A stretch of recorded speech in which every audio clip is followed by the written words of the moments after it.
The state of Florida has issued a Category 5 hurricane warning. All residents must evacuate immediately. Grab your families, your loved ones, and get out. Dad! We won't be able to come for you. Dad!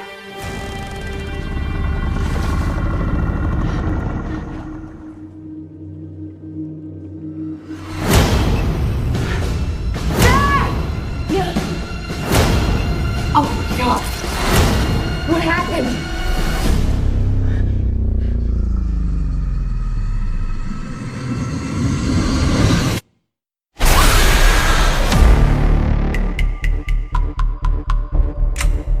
Haley, are you hurt?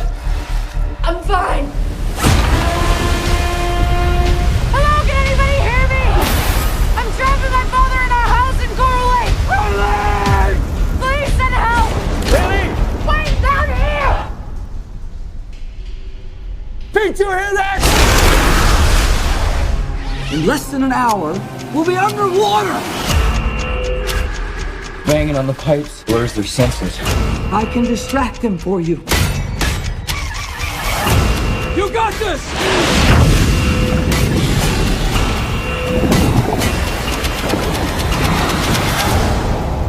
You need to go now. I'm not leaving you here!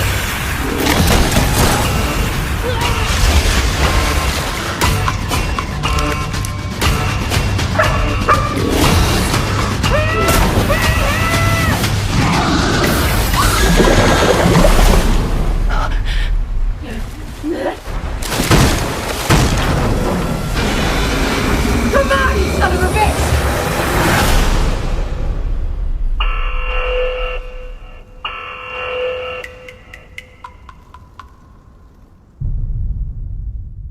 Crawl.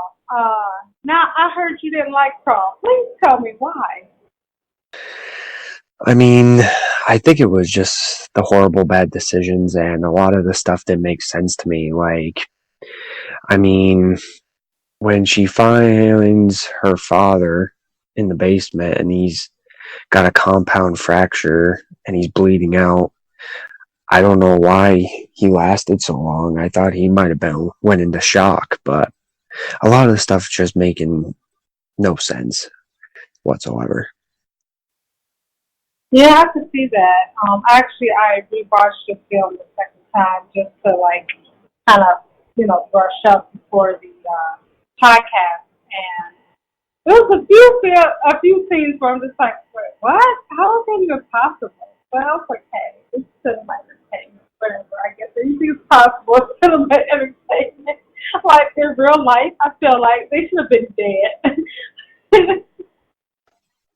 And then she drops her phone there, and she goes and grabs it, and she makes a call right there where the crocodiles can get her, and it's like, are you serious? Right.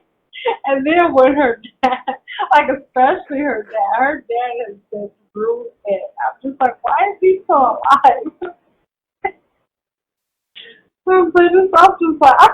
I guess I was just really entertained by the whole concept of the film more than, I guess, reasoning, if you will.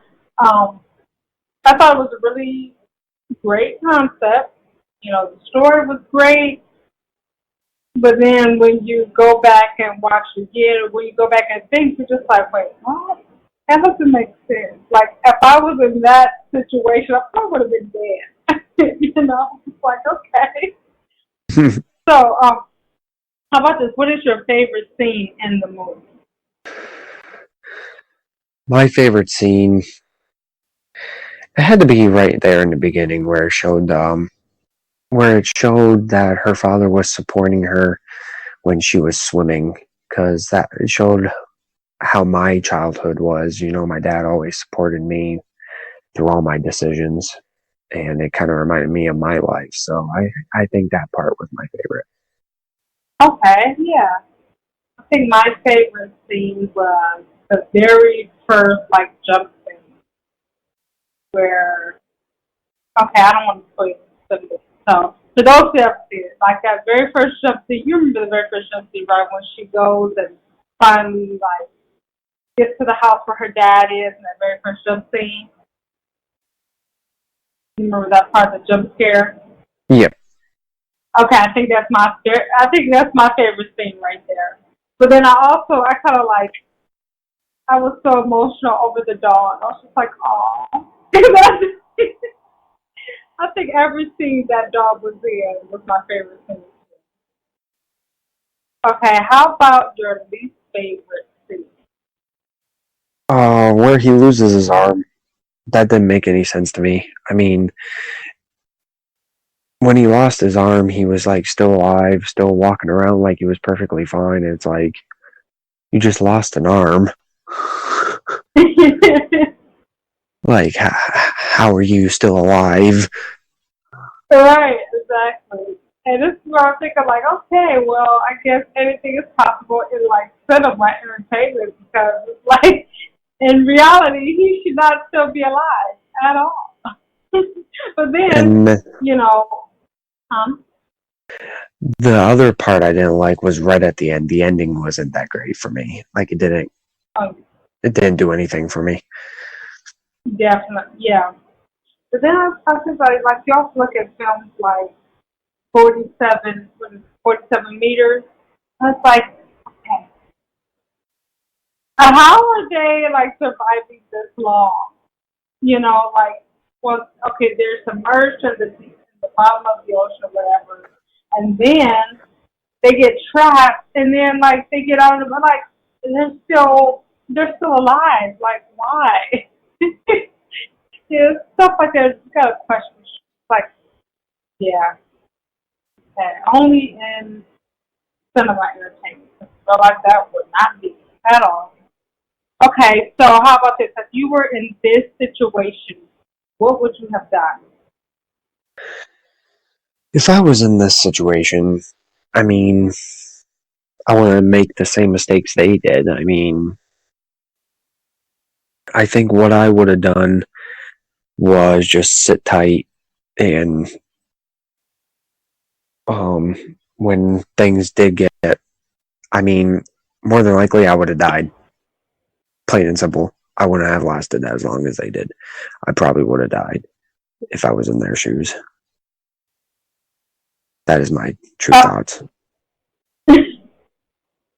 Definitely. Same here. I feel like, honestly, I feel like if I was in that situation, the alligators who killed me, I would have killed myself. Because it's like, okay, they're just going to sit there and torture me and just, like, torment me. I'm going to kill myself just to make this process quick. Yeah. It's just, I mean, when you're in that kind of situation where you have hazards around you wherever you go, more than likely you're not going to make it out alive. Yeah, definitely. But I got a question for you, Stacy. What would you done different if you were in that situation? I would have killed myself. Let's see. That's the first thing. Just like kill myself. But let's see. What would I have done differently? I would be so heartless to say that I would have just like turned back at like that scene where she was trying to get through, but he's like, "Hey, you can't go through. There's a accident, everything, all of that." I was just like, "All right, well, I'll just try to ring my dad a little bit later. It's okay. I can't get through." Credits. The credits go up after that.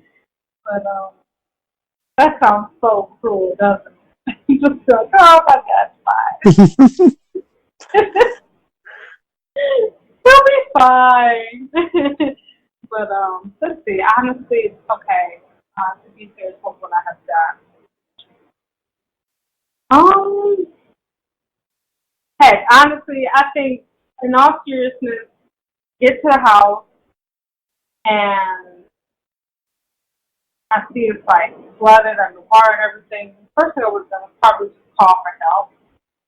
That's the first thing I would call for help. and I would have waited until the help came. That's another thing that didn't make any sense to me. When they get out of the house and they were looking for a way out, they go to the boat that's farther away from them. When there's a boat right there next to the house. Yeah. Because there's the boat all the way across the street from where they are, and then there's a boat right there near the house. That's the police boat that they came in, and they decide to go for the boat across the street than the one right next to them, and it's like, are you serious? Like, you have a way out, but you're taking the longer way out. Yeah. I guess it's all about keeping that, the story going. Keeping the suspense going. And honestly, and this is what I say, a lot of these movies, they're averaging, an hour and a half to 2 hours long, even more, some even longer. A lot of times, they don't even have to be that long. Because when you think about it, just sitting here listening to reason and what you should have done and everything, it's like, okay, you should have taken this boat. Thank you. Instead of going all the way over there, you should have taken that boat. And then we would have got there much quicker. You know what I'm saying? It didn't have to extend, this movie didn't have to extend itself for another 30 minutes. Mm-hmm. But because you had to take the scenic route, we're forced to stay there for another 30 minutes. If you look at it that way. Now, did the movie, do something for you? I know you enjoyed the movie, but watching it a second time. Watching it a second time, I think the first time was more so for the suspense of it. So all the jump scares, I was so busy, just caught up in, the whole concept of it all and the jump scares. I didn't really pay attention to, those little scenes, those little scenarios that you're speaking of. Then I decided to watch it again, and I'm just like, oh, yeah, not just you, just, thinking, why, this isn't real. If this was real life, this would not be real. So I guess the second time watching it was more so to really pay close attention to how the events build up. I'm like, oh, that dad, he is one super dad right there. He's superhuman or something. He has to be superhuman because in real life, you would have been gone. You would have been dead. In real life, I don't even know if he would have been alive, even when his daughter got to him. I think he would have been just dead. But hey, let's drag it on out.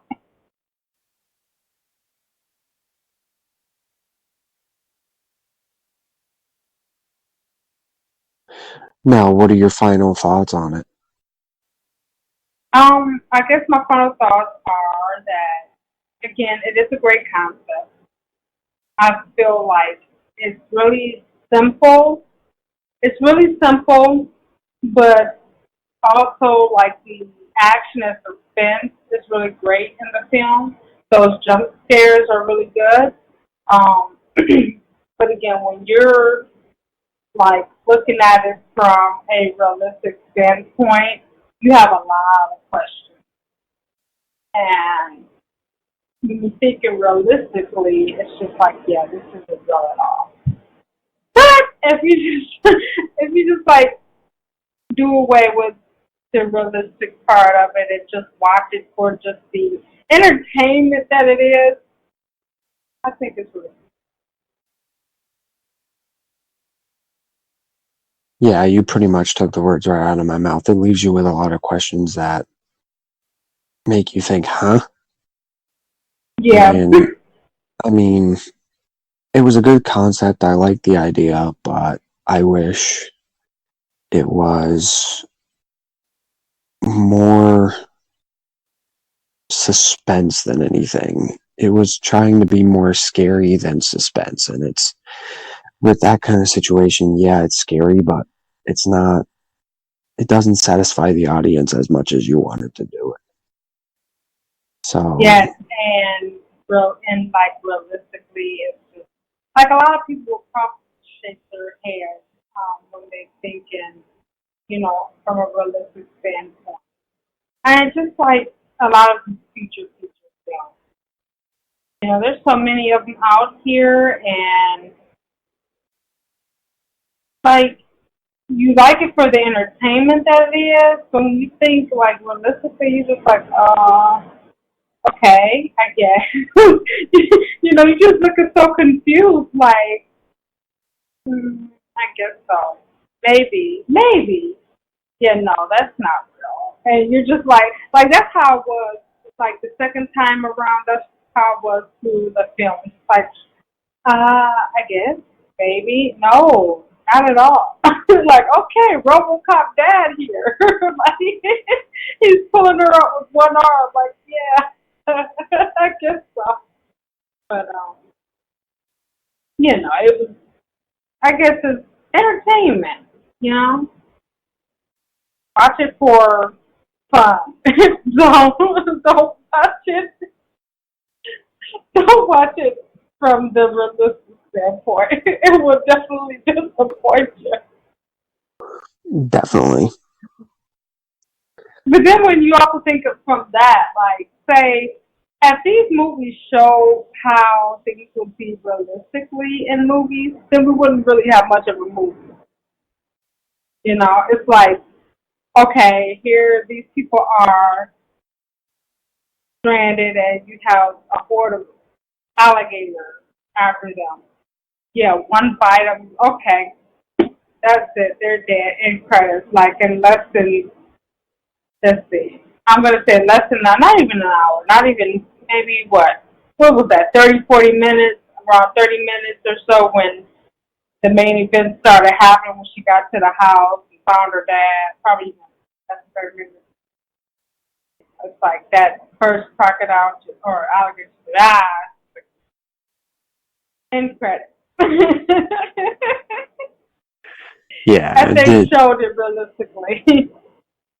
Yeah, realistically, it didn't make any sense. No, it didn't. Not at all. I really think it's like it's all the imagination when it comes to filmmaking. Like, how do we take this to the next level? How do we keep the audience engaged? I think it's all about that, really. Like, we know realistically that events like this just can't happen, at least not in the movie. We know that. That's why they call it fiction. Well, any more thoughts about it, or is that it? That's it for me. And I think that's it for me. Well, there you have it, folks. It's the episode of Crawl, and if you want to save a lot of money, do not watch this movie.